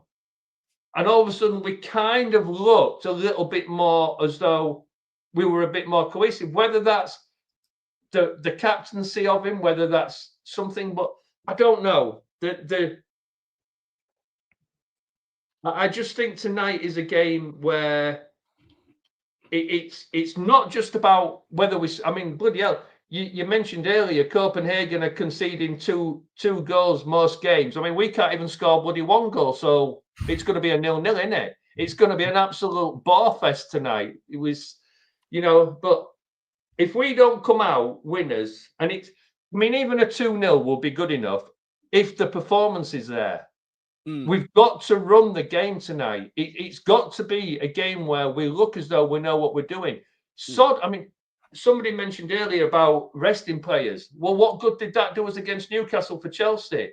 It is not the time to be. The strongest 11 has got to go out there tonight, sod the rest of the games, and there has to be a performance. There are no more excuses, no more player excuses, no more manager excuses. It's got to be a perfect game tonight. Otherwise, what's the point? I'll tell you what, though, Soren, I'm a bit worried about tonight with no Kudus. You said about the lack of quality in our team. You said about the players, most of them not looking Premier League quality. I think you'd probably argue maybe not Saturday with Kudus, but Kudus and Palhinha on the whole this season have been our better players for me by quite some distance. And not having one of them who's a player we need going forwards and a winger that's going to take on his man.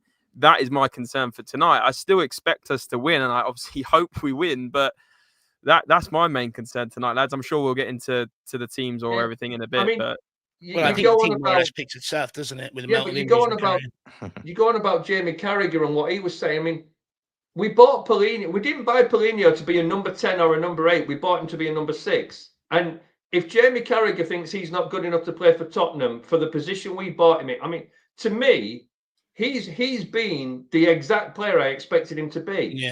That just, he's not there to run for. I mean, he's already scored a few goals, which is more than I expected. He's there to just disrupt the whole game for the other team. And if anybody thinks he hasn't done that, then either I'm watching frigging different football match or I just think Jamie Carragher talks out of his ass most of the time. I actually think that was the only thing of his analysis yesterday he got wrong. I think that they were trying to get out of the Spurs aren't playing through balls. I think, Dave, we discussed it on my stream yesterday about the fact that Spurs have only played 4 through balls all season, which is absolutely ridiculous. And you got Arsenal, Chelsea, City playing 40 plus, which is an average of 4 or 5 a game. Palace played 27. Exactly. And I think what Jamie Carragher was getting at, and he went down the wrong aisle in terms of the players and directing it at the players, is the fact that Bentancur and Palhinha, Bentancur is the 8. He should be playing the balls forward through the lines. And obviously Xavi Simons as well needs to be picking it up and playing it through to the strikers or the wingers. That is not happening. He directed that part at Palhinha, which was the wrong thing. But I think actually his analysis other than that was actually really good, to be honest with you. Yeah. But look, hopefully we see a better Tottenham team going forward tonight. At the end of the day, I do think, half of the problem is down to sort of structure. And I just worry as Thomas Frank sort of snookered himself, because he's made no secret about it, that he came in, he wanted to put in all the defensive principles and stuff like that. And I think he probably assumed, I've got some good options here. That'll just sort of work itself out. And he hasn't really worked on anything. And I think now you're seeing it sort of come back to bite us to a certain degree. Eddie, he's having a pop at you here, James. He says, hey, look, I come back. And it's the main man himself. Lots of love, James.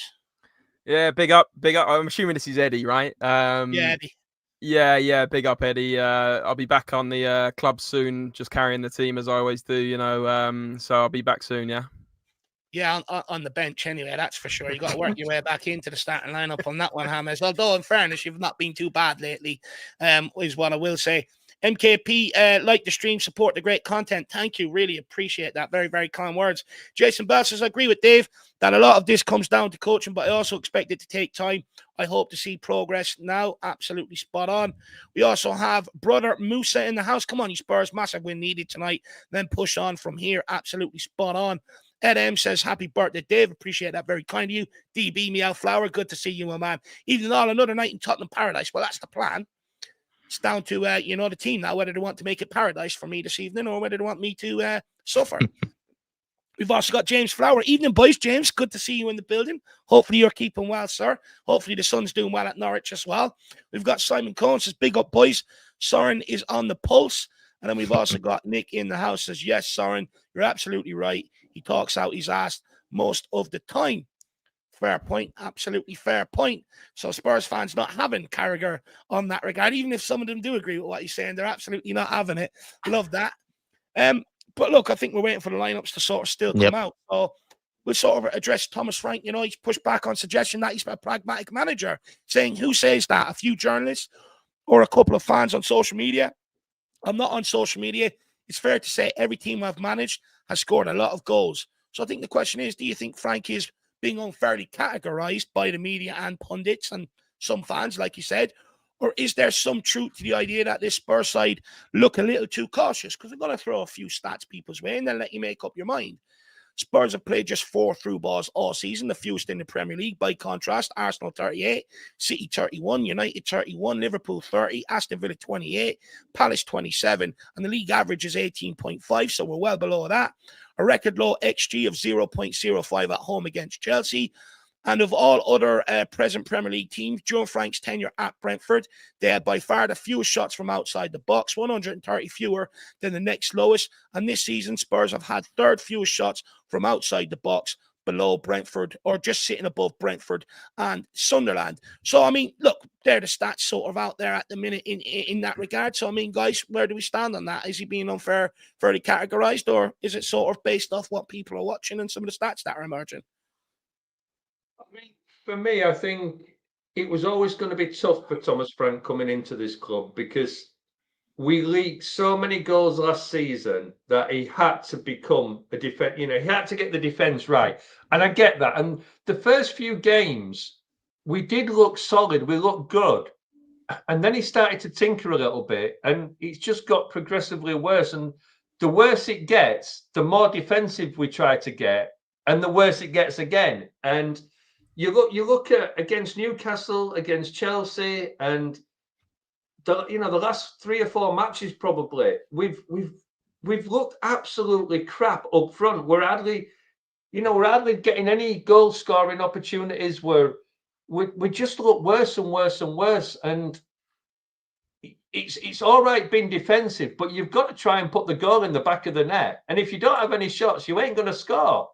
And I don't know. We seem to have gone from a team that concedes a shitload but scores plenty to a team that is hard to score against but couldn't hit the bloody door on a barn. And it just doesn't make any sense that this team, I mean, as much as people want to slay, Rich, and I know Solanke's injured, but Richie, now Moani, Brennan Johnson last season and all, these players were scoring goals and they were creating chances, but we're not even creating chances now. Yeah. And that's the biggest worry, that we just don't look as though we're going to score. And that's what worries me, that, I look at us and I think we're not going to concede a shitload. I don't see them sort of 4-5-0 coming against us. But I just don't see us being able to score 2 goals in a match. because that's what we need to score when we've conceded one, obviously. And it's worrying the lack of chances that we are creating. And what would you say to Sean here, Saran, where he says, I think this is a personnel issue in terms of through balls. We haven't had that Maddison type player. I mean, do you think it's a personnel issue? Personally, I don't think so. I think that comes down to instructions. I think it comes down to the lack of risk appetite, personally. I mean, where do you stand on that? Yeah, but everybody last year and the year before were telling us Maddison wasn't good enough. Now all of a sudden he's the one that's missing, and if we had him, we'd be world beaters again. I don't get it. You know, Maddison wasn't good enough. He didn't have the heart. He wasn't strong enough. You know, all the excuses that we had last year about Maddison, it's now forgotten, and he's the reason we're losing. It doesn't make sense. I mean, I think Maddison's a good player, and on his day, he's unplayable. But one player, and I know we've seen it with other teams, and I know one player can make a difference, but it's not just Maddison that we're missing. There is something fundamentally wrong with either the system, the setup, or the players' mentality at the moment, that they're either not buying into what Thomas Frank wants, and I don't think it's a Thomas Frank problem. I don't think he's the problem. I just think there is something wrong somewhere. But where I disagree with Sean is Romero has stopped playing a lot of them balls that he used to play in behind. Porro has stopped playing a lot of them balls that he's used to playing behind. Everything is instructed to feet. It's a no risk sort of appetite game. And for me, when you like, you know, Romero he has the ability. Porro has the ability, but they're probably being instructed not to do it. So that's where I sort of just say, well, it's all down because we don't have Maddison. At the end of the day, I'm not being funny. We brought Xavi Simons, we brought in Muani, we brought in Kudus. You know, I'm going to keep hammering at these. These are decent, you know, quality sort of level of players, you know, that we should be getting more out of. I'm sorry. You know, Xavi Simons has shown the ability elsewhere he's been to play balls in behind. Muani has shown the ability everywhere he's been to be able to get shots on target. We're not creating anything right now. And that's not just down to Maddison being out. Don't get me wrong. Maddison would, of course, help the situation a bit more. But, you know, when Porro and Romero aren't doing it, and we've seen them do it before, and I also think, Jack, you sort of said something to me beforehand that about Bentancur, you know, in terms of his passing metrics last season to this season. And that's where I sort of, you know, put it down to instructions rather than, you know, not having the ability at all to be able to do that, to be fair on that one, Shawnee. Kerry King says, I don't want to see a single ball going backwards tonight. Yeah, well, I mean, let's wait and see. But the lineup is out. Jack, take it away, my man. Vicario's in goals. We have Destiny Udogie returning to the team at left back, Pedro Porro at right back. Romero and Van de Ven are back together. Romero with the captaincy. It looks like Bentancur will be in the base of midfield with Pop Matassar, and then Xavi playing alongside them in the midfield. Odegaard returns to the lineup, most likely at left wing, with Brendan Johnson at right wing, and then it looks to be Kolo Muani up top. In terms of the bench, 2 goalkeepers to pick from, Kinski and Brandon Austin. Danzo and Palhinha are on the bench. Richarlison is debatably the only attacking option that's actually of any real experience to bring in off the bench. Jed Spence is there as well. Dane Scarlett, Rio Kirmatin, Yusuf Akramic, one of the best names in football. And then Roswell. I'm not as familiar with him, but maybe he made a bench before. Yeah, interesting young Roswell on the bench. Look, only one attacking option off the bench, which does speak to the injury situation that he is in, but we've been here before, and like I said, fair is fair. You know, Postecoglou had to deal with it. The fact that he said Spence and Kudus both had injuries, and Kudus isn't on the bench, and Spence is, sort of concerns me. How long, you know, are we being told the full story around Mohamed Kudus? Is going to be out a bit longer than expected. But look, I think, you know, I got the lineup spot on, apart from Xavi Simons in for Palhinha. You know, that's the only change that Thomas Frank has made to the one that I predicted. So I didn't do too bad of a job on that. Look, and I think at the end of the day, he had no option but to sort of go strong tonight because of the amount of injuries we're carrying. And to Jack's point, the sort of bench sort of shows that one player I'd love to see tonight get some minutes off that bench would be Kieran Menton. He's one that I really liked every time I've seen him play, you know, for the underage sides and the under-21s. He's a real big boy. He can handle the ball. He can move. You know, physically, I don't think would be a problem for him whatsoever. So for me, I'd really love to see someone like Kieran Menton actually get off the bench out of all them youngsters that are on it tonight. I think he's the one that sort of deserves minutes, and he's one that I've always liked, but there's never really been a huge fanfare around the guy. We've got Steve says, happy birthday. Romero, hell yes. Well, I was only saying to the missus this morning, I hope I get a rom bomb tonight. Rom bomb missus. That'll be absolutely brilliant. Might even get her to dress up as Romero one evening. Ed Case 1882 says, evening, lads. Not one player in the final third gets me thinking, yes, here we go. Hit the likes. Absolutely fair point. And we also have Future Music Sound. Hey, lads, let's be patient. Failure is success in progress. Good to see you, Come Future. on, you Spurs. Good to see you, my man. Roy Keane used to say, prepare to fail. Fail to prepare to fail. Absolutely love that motto from great Roy Keane as well. But look, guys, we'll go around the house. We'll get people's thoughts on the lineup. James, I'm going to put your channel link here in the chat. Guys, make sure you get over and check out James's channel at Spurs Related. Andrew Burnett says, Akamaric, kid's got talent. Do you know what? He's decent on the ball as well. But just Kieran Menton has been around quite a while, and I just love to see him getting minutes. I really do like what I see from the kid. He's one of them. He's a steady Eddie. Doesn't do anything amazing, but never does anything wrong. He's just consistent, and I sort of don't mind that when it comes to him, to be fair. But James, take it away. Thoughts on the lineup and give us a score prediction today. Thoughts on the lineup.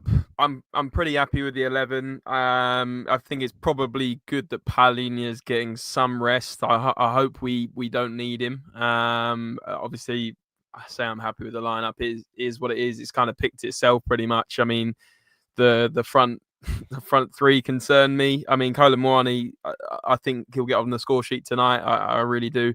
I hope it's the start of a good sort of good run for Kolo Muani. I do worry about Odobert and Johnson. They got a lot to prove, and I hope they're going to be brave as well. Xavi, I think it's a massive game for him. So in terms of the lineup, pretty happy. In terms of the bench, I know you said about a couple of decent young prospects on the bench, but that has to be one of the worst Champions League benches I've seen for a long while from Spurs in particular. I mean, you look at that and you think, right, imagine we're losing 1-0. Who are we going to bring on? Let's bring on Richarlison, Danza and Palhinha. It's not great. Or, Scarlett. It's like you said, Richarlison's the only senior forward there. And I mean, if I had to bring him on to save my life, I think I'd probably be dead. But there we go. So that's my thoughts on the lineup. In terms of the score prediction, I'll probably go. I think I'm going to go 2-1 Tottenham. I think we will concede. I don't think Copenhagen. I know I was listening to it before I joined. I think Copenhagen, they're not incredible, but I don't know who's starting for them. There's that Elyounoussi guy you mentioned, Dave, who's been around the block for a while. Southampton, I think he was at Celtic as well. Got a weird feeling he might score. Could be wrong, but I'll go 2-1 Tottenham.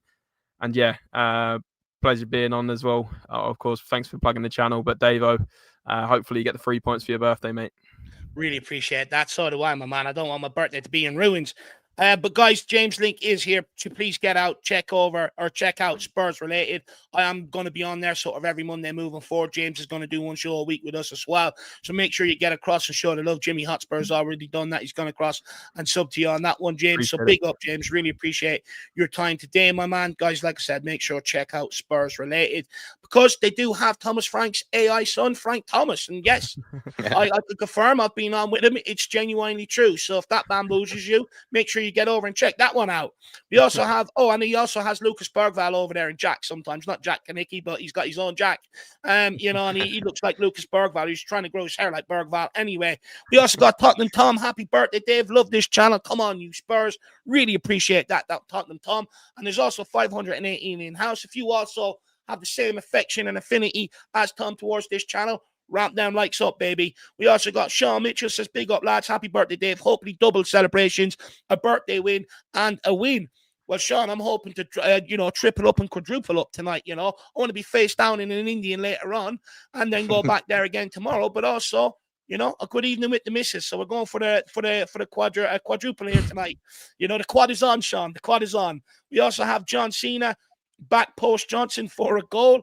And then we also have J-Mac, forgot about Kudus, not even made the subs bench. That is concerning me. Hopefully it's just a night off in front of the couch watching the game with the missus. Soren, what's your thoughts on the lineup, my man? And give us your score prediction. First thoughts was if you're going to be face down in an Indian, I hope you remember a name. But I think the team almost picked itself. I think the two players that I've got to have are really sorry. I had to bring something in to cheer us all up tonight. We were all thinking it, Soren. I thought it would just be skipped over, but you had to bring us there, didn't you? You had to bring us there. Look, you know, I had to take it there. I do apologise. I think the two players in there that, to me, have to have an absolutely massive game is Xavi and Moani. I mean, has Moani even had a shot on target yet since he's played for us? Now, you know, we're 3 or 4 games into him playing for us. If he's got to start showing something now. They actually rely on each other, right? Sorry to Yeah, interrupt. they do. If Xavi plays well, Kolo Muani will probably have a good game, and they'll both look good, right? Yeah. But then, you know, you look at it and you think, well, crosses have come in. I mean, what he has looked half decent at is holding the ball up, which we've not had for a while.